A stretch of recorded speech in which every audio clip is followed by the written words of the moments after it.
Satanás abordou Eva, vamos até onde ela sabe, né? Será que é isso mesmo que Deus disse? E propositadamente ele deu uma entortada na informação para ver até onde Eva sabia. E ele pôde perceber, Satanás pôde perceber, que pela resposta da Eva, ela não está muito bem informada. É como aquele irmão vai à Praça 7 e evangeliza assim, eu estou aqui na minha Bíblia que 1000 chegará, mas 2000 passará.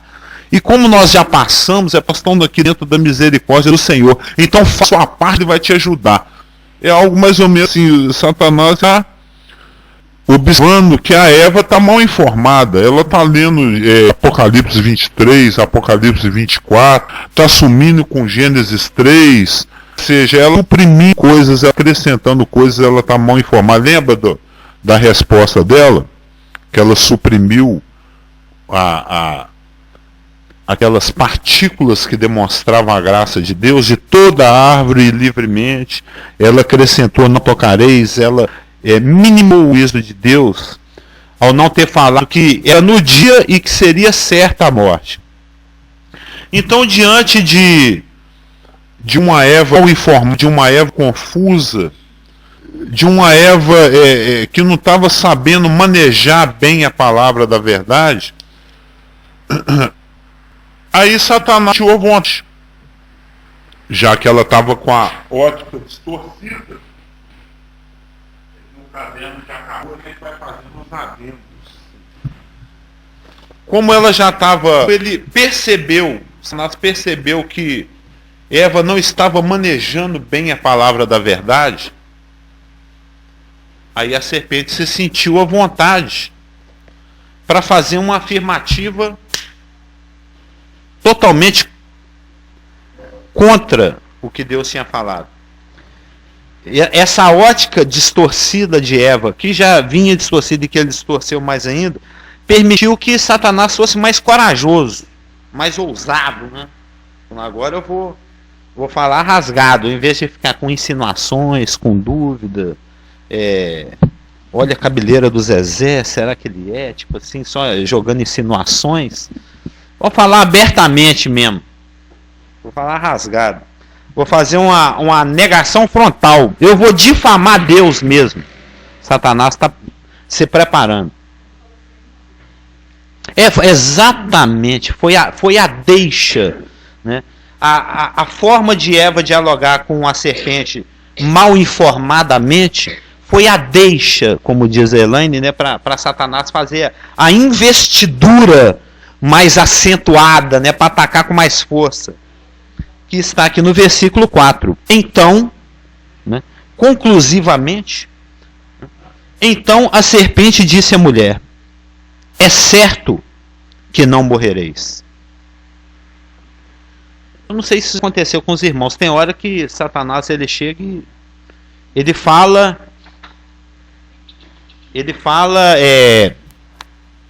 descaradamente. Bom dia.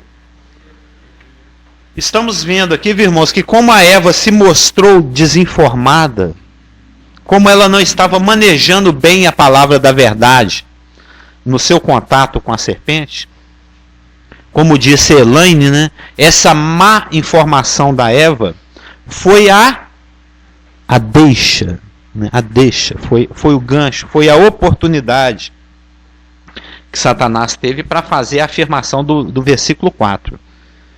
Então, a serpente disse à mulher: é certo que não morrereis. Cadê os meus adendos? É certo que não morrereis. Os irmãos observam que se Deus, no versículo 17 do capítulo 2, mas da árvore do conhecimento do bem e do mal não comerás. Deus falando com Adão. Porque no dia em que dela comeres, certamente morrerás. Existe uma colisão aí de informação. Um está dando a certeza da morte, a certeza do juízo, que é Deus. Deus está dando certeza do juízo. É certo que morrereis. Satanás, ousadamente, está falando exatamente o contrário. É certo que não morrereis. Isso é bem característico. Deus sempre está falando uma coisa, e a serpente, Satanás, sempre está falando algo diametralmente ao contrário. E nós vamos estar no meio desse chumbo trocado, desse tiroteio. Ficamos nós, os nascidos de novo. Satanás sempre vai falar uma coisa que é o contrário do que Deus fala. Aí cabe a ti escolher a quem escutar. Mas esse então a serpente disse à mulher, denota uma conclusão, um fechamento de argumento, uma cartada final, né? É um clímax, é o clímax da concatenação dos raciocínios, né? Satanás vai colocando um raciocínio atrás do outro, é igual ele vai pôr no milho, aí o passarinho come o milho, viu aquelas armadilhas, vai pôr nas migalhinhas, aí uma migalhinha, ó, mais uma ali, vai, come mais uma migalhinha. Já viu essas piu-piu, que é o bibi, o coiote, Satanás, o coiote está lá, né? Aquela caixa da Acme, inclinada com aquela varetinha e a cordinha. E o papalégua vem lá, come uma pipoquinha, opa, mais uma pipoquinha ali, come mais uma pipoca. Quando ele assusta, a última pipoca está debaixo do caixotinho da Acme. É onde a Eva está agora. Ela está ali pegando a pipoquinha debaixo do caixote e não vê que a cordinha vai ser puxada e ela vai ficar ali debaixo. Aí já era. Ou seja, isso é o clímax da concatenação dos raciocínios que Satanás foi jogando. Cada raciocínio, uma pipoquinha. E ela foi comendo. Porque agora ele vai colocar a Eva diante de uma decisão que tem que ser tomada, porque tem uma confrontação direta de duas afirmativas muito diametrais, muito antagônicas, muito uma contra a outra. É certo que morrereis, é certo que não morrereis. Um está mentindo. Alguém aí está mentindo. Não tem como os dois estar falando a verdade. É Deus e o diabo na terra, né? Tem até aquela musiquinha. Mas que Deus, quando você está falando uma coisa, mas você não está falando totalmente o que você deveria estar falando. Deus não está sendo íntegro. Como é que seria? Ele não está falando a verdade integral para o casal. Ele só falou uma parte da verdade. É isso que Satanás está insinuando. Observa. Porque Deus sabe que no dia em que dele comerdes do fruto, que não é para comer, se vos abrirão os olhos, e, como Deus, sereis conhecedores do bem e do mal.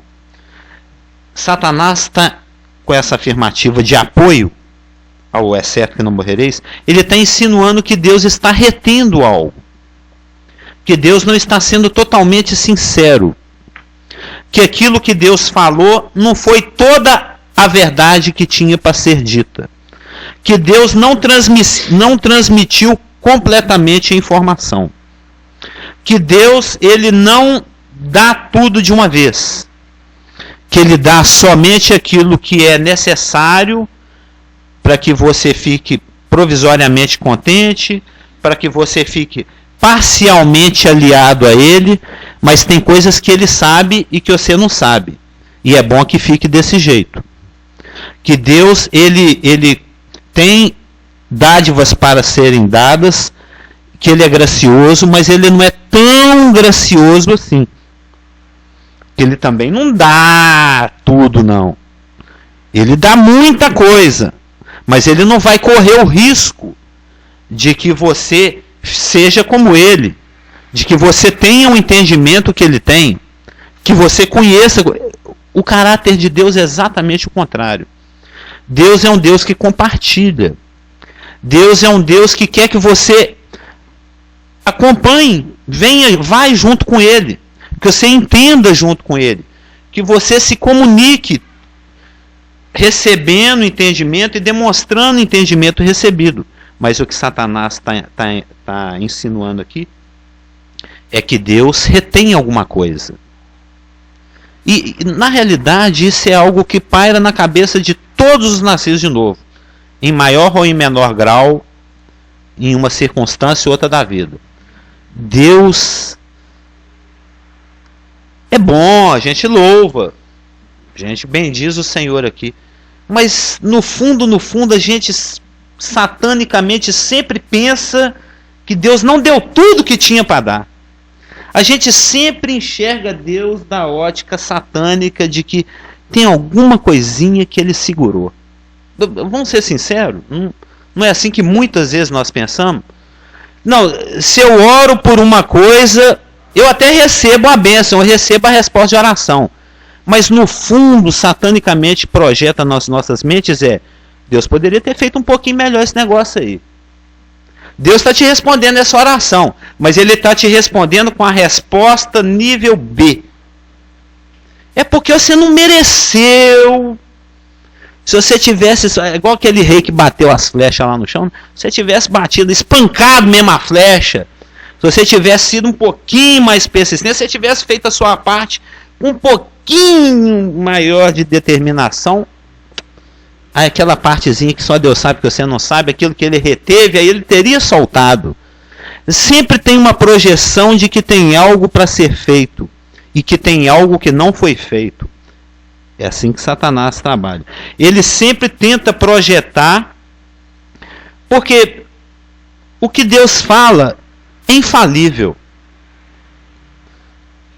Os demônios conhecem da existência de Deus e tremem, e Satanás sabe muito a respeito da palavra, ele sabe que pouco tempo lhe resta, e ele tenta aproveitar esse pouco tempo que ele tem.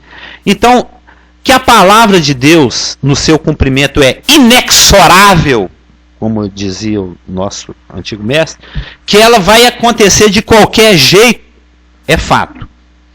Agora, Satanás tenta contornar de forma que ela não se torne prática, que ela não se execute nas nossas vidas por causa da nossa incredulidade. Aí ele começa a fazer projeções. Ele começa a projetar algo a respeito do caráter de Deus e que não tem nada a ver com o caráter de Deus.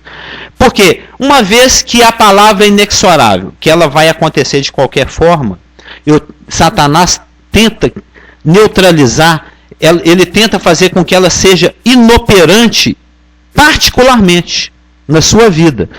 Tanto é que quando, fazendo uma comparação com a passagem lá do semeador, que o que ali está sendo anunciado é o Evangelho, mas vão estender a nível de qualquer informação da palavra.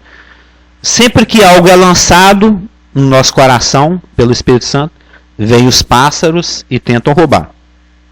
A ação demoníaca. Ou Satanás tenta usar o mundo com seus espinhos para tentar sufocar. Ou ele tenta usar as pedras da incredulidade natural para poder inibir o crescimento e a maturidade da palavra. Então, que ela é inexorável, que ela vai se cumprir, isso é fato. Mas então eu vou tentar fazer com que ela não se cumpra na sua vida. Como? Fazendo que você, lançando projeções para que você não creia nela. E como fazer com que você não creia nela? Não crendo naquele que a pronuncia, que é o Senhor. Então, ele difama o caráter do Senhor. Que uma vez difamado o caráter de quem fala, as palavras ditas por essa pessoa já se tornam sem valor. É o argumento que o padre Aníbal Pereira Reis chamava de argumento, como é que é, Clésio? Ex machina? Ad persona. Ad persona. Eu não posso detonar as palavras da pessoa porque elas já são reconhecidamente aceitas. Aí eu detono a pessoa. Não, o que o Lula falou é bacana, mas o Lula é um cachaceiro, é isso, é aquilo outro, e começa a difamar a pessoa do Lula, de tal maneira que a pessoa também não creia nas palavras do Lula. É isso que Satanás está fazendo. Ele vai difamar a pessoa de Deus para que Eva já não deposite tanta fé, tanta crença, tanta credulidade, para que aquilo que Deus falou já não seja tão estável assim a ponto de ser merecedor de crédito. Ou seja, bem, se Deus retém algo para si mesmo, se ele é dupliface, né? Se ele fala uma coisa, mas age de outra forma, então o que ele fala não é tão digno de crédito assim. Então falar assim, é certo que morrereis, não é tão enfático, não é tão certo, não é tão inexorável assim. Se a pessoa é questionável, o que ela fala também é questionável. Deixa eu só ver o que está escritinho aqui, né? Podemos até ficar surpresos com a intensidade do dogmatismo da negação de Satanás. A gente não acho que até que ele exagerou um pouquinho, porque ele foi muito atrevido, mas ele não exagerou não. Por quê? Uma vez que ele está enfraquecendo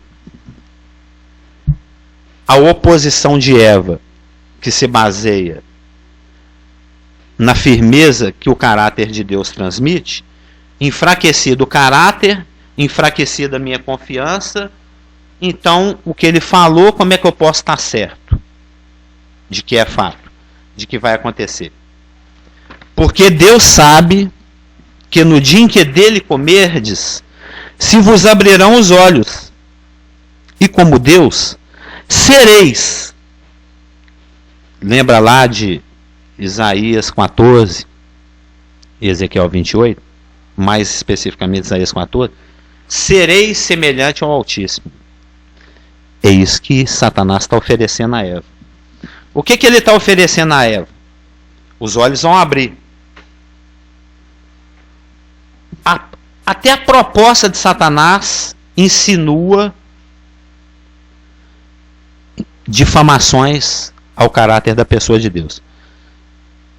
Deus sabe que no dia em que dele comerdes, se vos abrirão os olhos. Então isso quer dizer que você é um ignorante.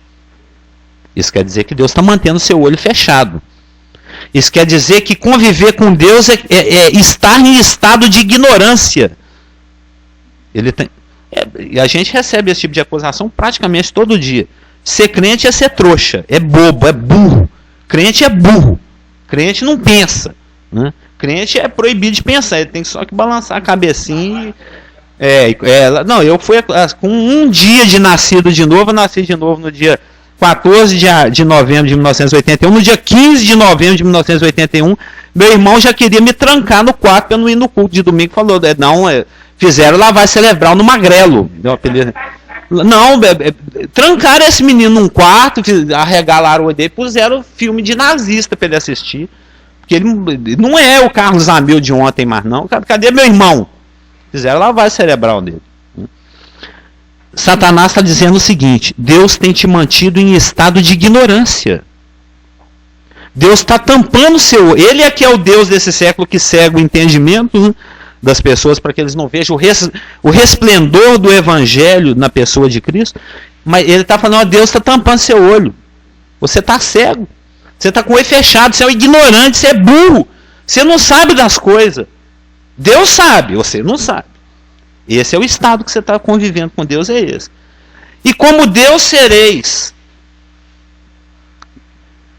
Deus sabe que no dia deles comer, se vos abrirão os olhos, e como Deus sereis.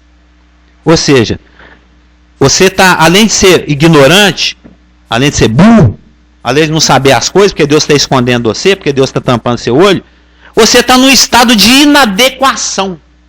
Você é inadequado. Você não serve. Você tem que mudar, você tem que passar para outro plano. Você tem que ser Deus. Porque esse nível que você está nele aí é um nível de inadequação. Estado humano. Você tem que ser igual a Deus. E você não sabe de nada. Você não conhece o bem, você não conhece o mal, você é um ignorante total. O que Satanás então está oferecendo? Conhecimento, abrir o olho, sair do estado de ignorância e se tornar adequado, sofrer um upgrade. Você vai deixar de ser Windows 98, você vai virar i7. Agora você vai ter capacidade de processamento. Agora você vai ver o que é RAM, o que é HD. Agora você vai ver o que é mente funcionando. Porque quer saber das coisas, vem o mal, você processa. Até queima um disquinho se precisar. Saiu lá querendo falar alguma coisa, né? Foi só com o olhar, né? Ou seja, Satanás está oferecendo um upgrade para Adão e Eva. Venham viver no estado mais elevado. Venham para um outro nível de existência. Fume Satã. Venha para o meu mundo, venha para o meu nível. Venha viver comigo. Deixa Deus lá embaixo. Aliás, ali do lado, né? Que ele não quer ser maior que Deus. Venha ser vizinho de Deus. Deus mora ali do lado e nós aqui, né? A grande nova divindade. Venha ser completo. Saia do seu estado de inadequação. Saiba de tudo. Saia do seu estado de ignorância. Abra os olhos.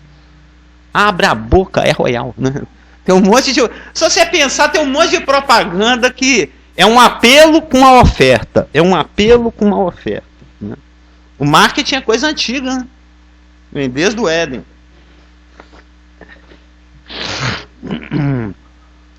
No hebraico, sereis conhecedores.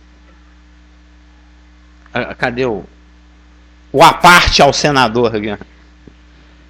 Só antes de responder a pergunta, eu só vou explicar aqui a palavra hebraica, que é uma palavra gigante. É impressionante em inglês, como as palavras hebraicas são imensas, né? Transliterado é YD apóstrofo, que deve ser um iode, sei lá o que, né? YD apóstrofo. Eu não sei pronunciar YD apóstrofo, não. Como é que seria aí? Yad. É a palavra conhecedores. A palavra conhecedores aqui no hebraico não significa apenas o saber intelectual. Aquele que a gente turbina para fazer Enem, né? Não é só o saber intelectual, mas tem o sentido mais amplo. Tem o sentido de experimentar, vivenciar, familiarizar-se, ter a capacidade de... É a propaganda mesmo, né?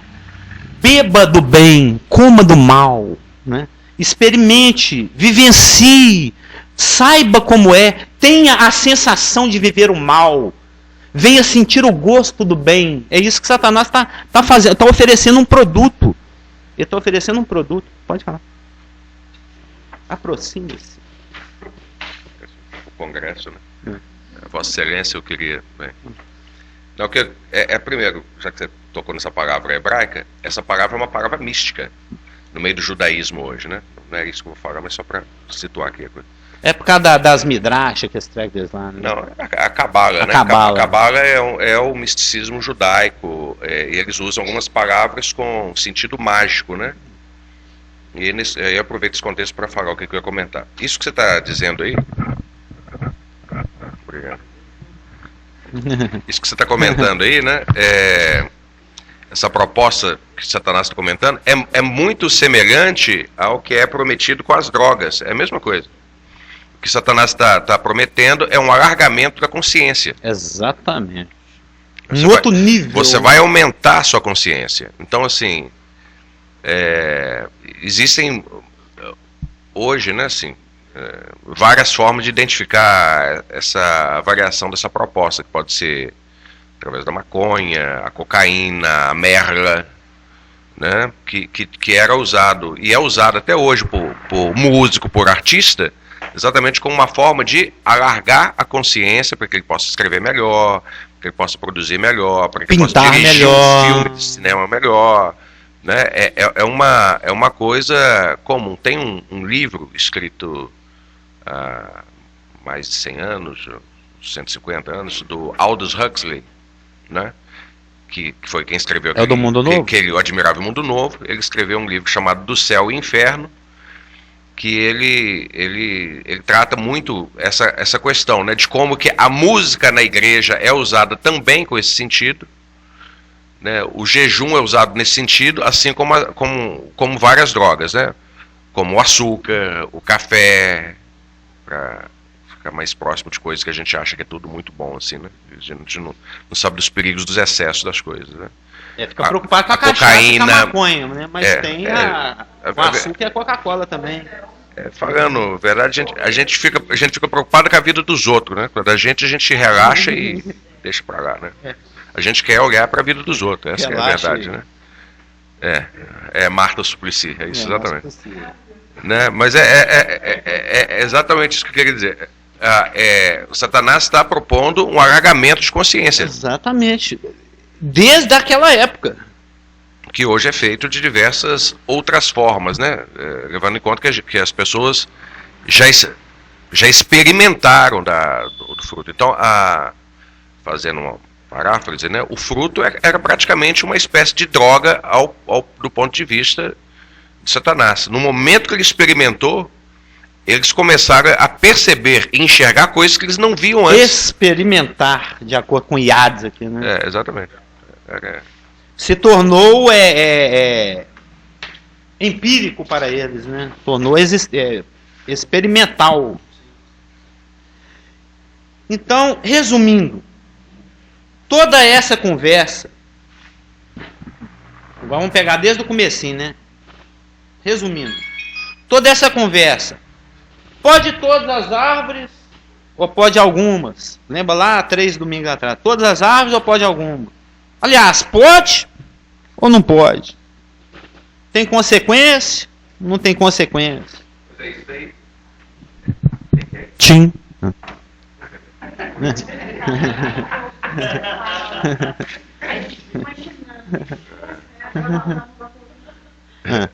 Vai, Cléber. Às vezes a pessoa que assiste tem essa vantagem de não estar entendendo o que eu estou falando. Quero comentar o seguinte, outra coisa interessante aí, nesse contexto do que você está falando, que é muito importante para a gente entender, é a questão da confiança naquilo que Deus fala e da transmissão daquilo que Deus fala. Porque quando Deus deu essa informação de que era proibido, né, participar dessa árvore, né, não existia Eva. Deus falou, isso foi só com Adão. Lá no verso 16 e 17 do capítulo 2. Deus falou só com Adão. Então era responsabilidade de Adão o quê? Compartilhar com a sua esposa, instruir a sua esposa, né? Instruir a sua família, que no caso era só a esposa, né? Eu estou falando. Que é o modus operandi da fé, né? Para evitar aquela ideia maluca, assim, não, é porque o homem ele tem que mandar na mulher. Não é essa a questão. Deus não vê as coisas desse jeito. Deus fala assim, não, a submissão é o homem, a autoridade, o homem mandando na mulher. A Bíblia não ensina isso. Isso é o que o mundo fala que a igreja ensina, e algumas igrejas ensinam realmente esse tipo de coisa, mas não é o que a Bíblia ensina. Né? Então, assim, eu estou querendo dizer o seguinte, brancão que eu digo. Quando Deus... que tinha um irmão aí que o pastor instruía a irmã a amarrar para o marido. Né? De uma sabedoria, né? Então, assim, quando Deus ele dá uma informação para e nós... substituiu o marido depois. Quando Deus dá essa informação para Adão ou para a gente tem que ter a responsabilidade de transmitir essa informação com idoneidade. Eu estou escutando aqui você falar algumas vezes, né? E algumas pessoas também chegaram a comentar, o fato de não, Eva acrescentou essa informação, a Eva aumentou. Como que você sabe que não foi Adão que aumentou para Eva? Você não sabe. Exatamente.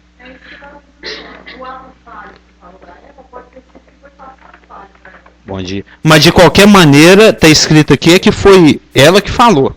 Não, ela que falou. Mas é por isso que eu estou dizendo. Como Deus falou foi com Adão, você não tem essa informação com certeza de que primeiro, de que Deus não falou aquilo. Segundo, de que Adão transmitiu corretamente.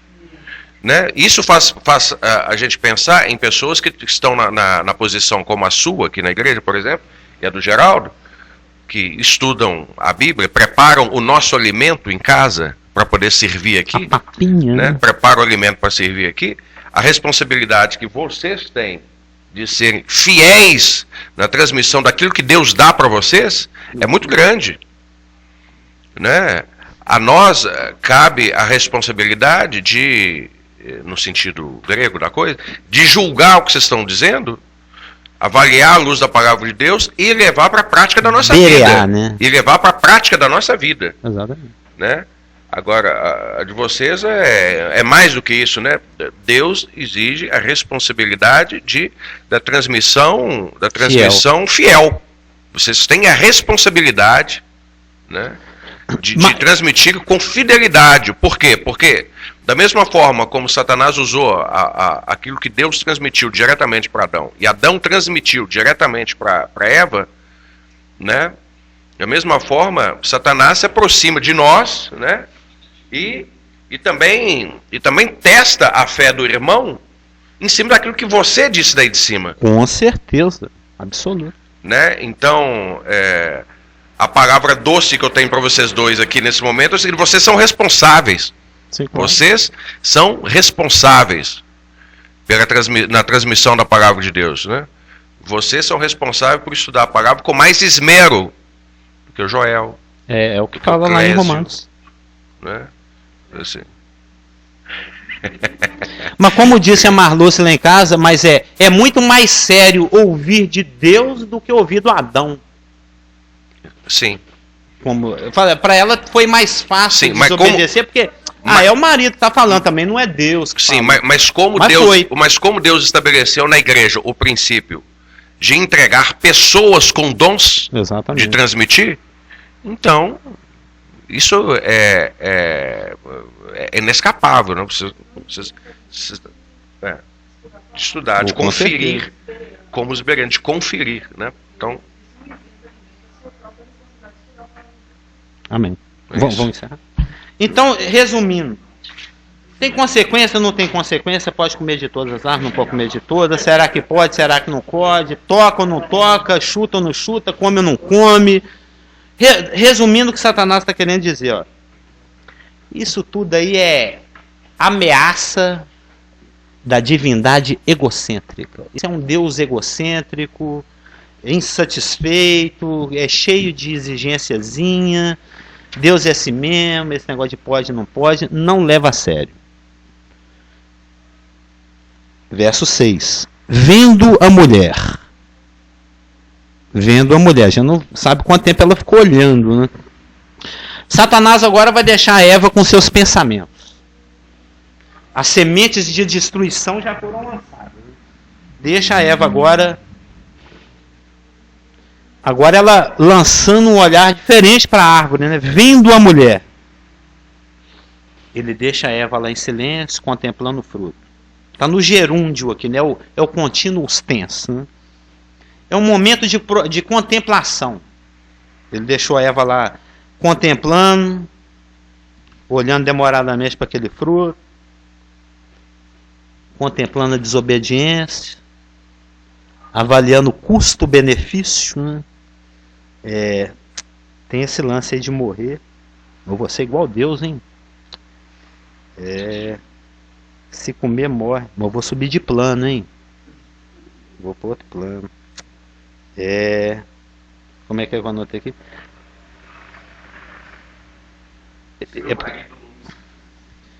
Porque ela está olhando aqui, está contemplando. Daqui a pouco ela vai tomar do fruto e comer. Ou seja, o pecado ele nunca é instantâneo, ele é sequencial. Ele vai seguindo aquele script. Aquele script que está lá em Tiago 3. Rapidamente abrir lá. Tiago 3, 14 e 15 diz o seguinte.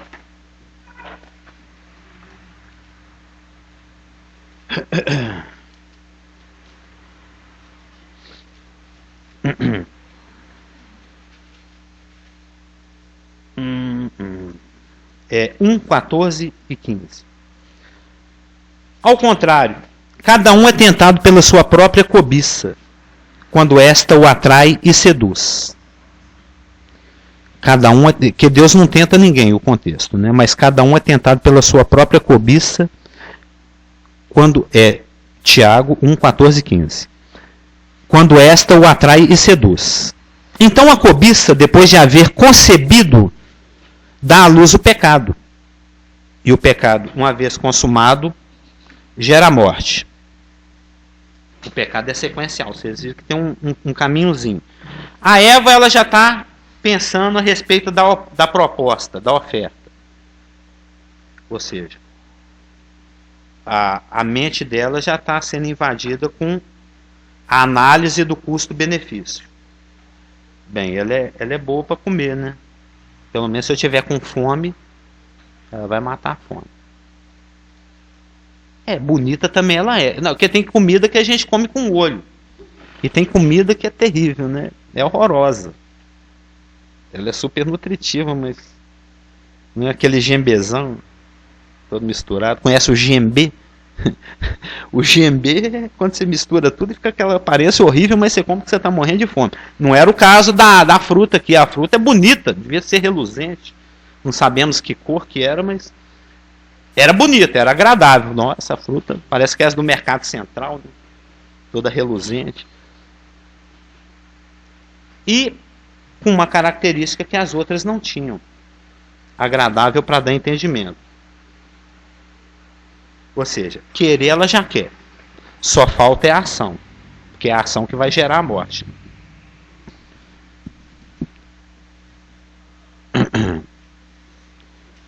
Vendo a mulher que a árvore era boa para se comer, agradável aos olhos e desejável para dar entendimento, tomou-lhe do fruto e comeu. Ou seja, ela avaliou o custo-benefício, aí ela chegou à seguinte conclusão: os benefícios são grandes. Os benefícios são grandes. As consequências até que são razoáveis, né? Morrer, essa coisa toda, mas elas são improváveis. Porque Deus é bonzinho, no final das contas, acho que ele não vai levar isso em consideração, não. E comeu. Observa que a Eva comeu após todo um processo de engano. Após todo um processo de condução de raciocínio. Mas engraçado é que o marido é uma coisa tão instantânea, né? E deu também ao marido, ele comeu. É como se diz, literalmente na boa, né? Eu penso o seguinte: a Eva comeu primeiro, não aconteceu nada. Aí ela correu, levou lá para o marido comer também.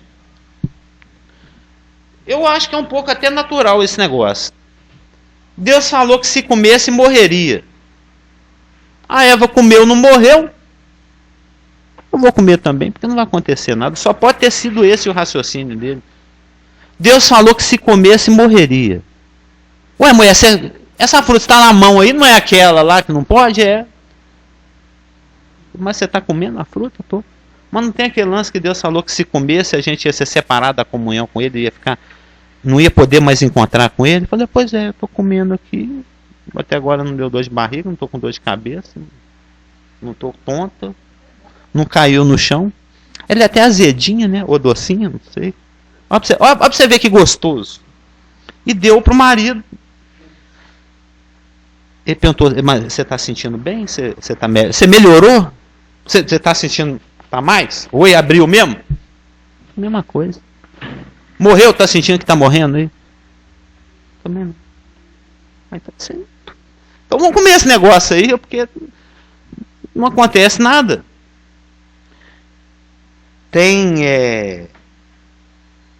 Eu li que existe a possibilidade de que Adão estava presente ao lado. Você já leu a respeito disso?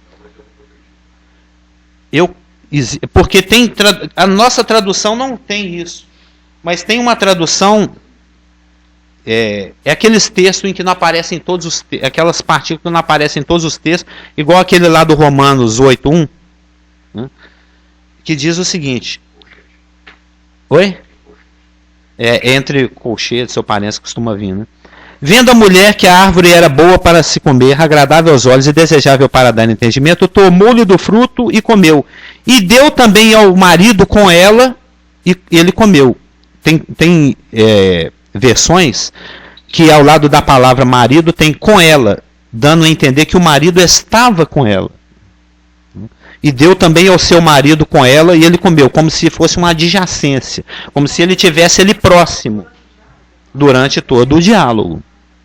E o engraçado é se ele estava ali ao lado mesmo, porque que ele ficou tão calado, né? E por que a serpente se dirigiu à mulher? Não. Você falou há 10 minutos atrás, Satanás deixou ela sozinha. Então não estava lá. Então, existem duas... Não estava lá, depois da serpente estava lá. Não entendi. Você disse aí, que a serpente deixou Eva e Eva ficou lá. Ah, sim, contemplando... Deixou no momento de contemplação. Fica olhando para o fruto aí, vai avaliando. É quando o vendedor deixa o cliente com a mercadoria. A serpente não estava lá.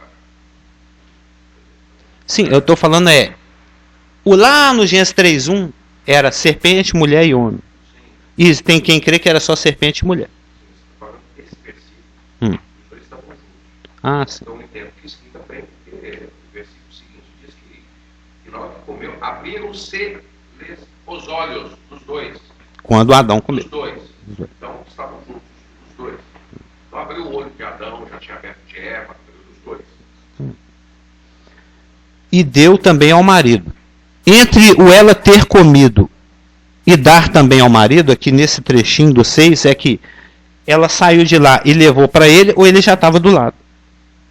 Existem essas duas interpretações. De que ele estava presente o tempo todo, ou só após ela ter sido enganado e ter comido, é que ela levou a ele lá onde ele estava, deu a ele comeu. Mas de qualquer maneira o que espanta é a sumariedade. É o quão sumário, o quão imediato, o quão rápido, o quão fácil, o quão instantaneamente ele cedeu. Ele não argumentou, ele não questionou, ele não falou, mas eu ouvi falar que não era para comer desse aí, mulher, como é que você está com ele aí na mão? Eu não...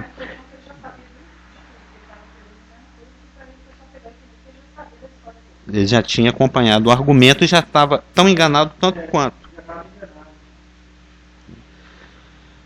Mas, de qualquer maneira, Satanás alcançou sucesso com essa investida dele aqui no Éden. A consequência dessa conversa é que o homem caiu e que o homem foi levado à desobediência. E com isso a morte foi introduzida na raça humana. A consequência da parte de Deus é que em Gênesis 3,15 ele vai fazer uma promessa de desfazer todas as consequências desse ato, não é nem impensado, né? Esse ato pensado de Eva. Em Gênesis 3,15, a promessa da semente da mulher. E quando Satanás, que acompanhou o desdobramento do cumprimento dessa promessa de Gênesis 3,15, se confronta com a pessoa do Messias, lá em Mateus 4, ele vai se aproximar desse segundo Adão, ele vai se aproximar do homem, Jesus Cristo, e vai tentar conduzi-lo da mesma forma como ele conduziu a mulher ou o primeiro casal. Ele vai tentar obter sucesso da mesma forma como ele obteve com o primeiro casal. E nós vamos ver como é que Jesus Cristo vai contra-argumentar, como é que ele vai se relacionar com Satanás em ação, com Satanás operando, com os argumentos de Satanás. Aí nós vamos poder fazer um contraste de como foi a resistência ou como foi a reação de Adão e Eva ao approaching, né, a aproximação de Satanás, e como foi a reação de Jesus Cristo à investida e à aproximação de Satanás. Aí a gente traça um paralelo e a gente tira conclusões. Não devemos agir assim e devemos agir assado.